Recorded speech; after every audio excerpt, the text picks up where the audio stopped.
Hi guys, good evening. Another unboxing tayo ng mga tinapay mga guys. As usual po, pinadala na naman ko sa akin ng wala pang bayad. Yun lang talaga ang pagtitiwala niya talaga sa akin. Palaging pinapadala na hindi ko pabayad tong ating mga orders guys. Actually, ang order pala natin mga guys is 10 kalihim ube, Pinoy Best Spanish Bread 10, Jinkies Pandesal 10, Pinoy Best Cheese Bread 10 mga guys. Kaya 40 pieces lahat to guys. OMG, mahal pa rin ang ating shipping fee.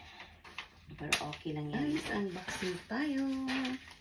Unahin muna natin ito guys kasi pag nagkasugat na kami nito ay mga tayo sa ating work. Mahirap nang magkasugat nito. Muna natin ito guys. Ito muna yung ating itatapon.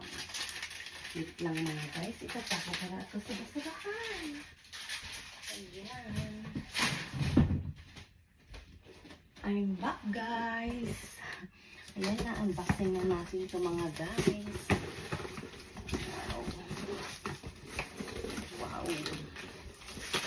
Wow, ang lamig pa guys, grabe. Ayan guys, Pinoy Best Spanish Bread. Yun lang maganda kasi date mga guys. Alam nyo, kaya 10-10 lang kasi ang ref kasi namin, chance ko na 40 pieces lang talaga ang makasya. Kaya 10-10 lang talaga ang in-order ko guys. Tuwing mag-order. Hindi na ako nakapag-order ng ng kopyang baboy. Ito na guys, yung hinahanap ng mga aking customer. Kalihim obi guys. Ano po? Ayan. Yung tigas pa guys, oh. Tigas. Paano kaya? Ibalik kaya muna ko sa freezer. Ano kasya sa ref. Ito. 5.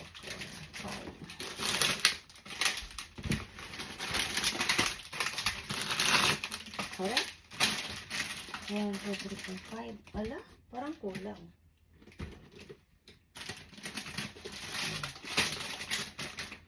Then, ito na mga guys. Oh, ayan mga guys. Cheese bread. Cheese bread mga guys. Ito na.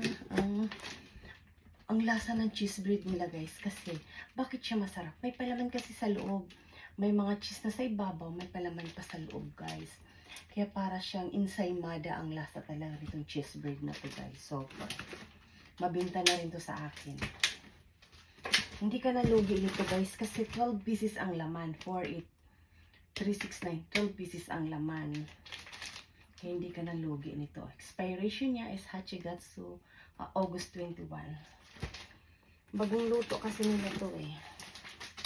Ito nga lang, nung last week order ko, wala silang ganito eh. Mabuti mayroon ngayon. Kaso hindi ko naman pwedeng damihan kasi hindi makasya sa ko rin. Kalihim obi. Ayan guys, 10-10. Promise guys ito. Sobrang sarap.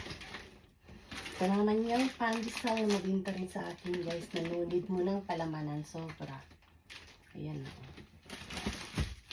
Matigas pa itong ibang pandesal guys. 2, 4, 5. Mayroon pa naman akong pandesal. Pero talagang hindi ako pwedeng magpapasiro nito. Kasi ito rin kasi ang inaalmusal ko tuwing umaga guys.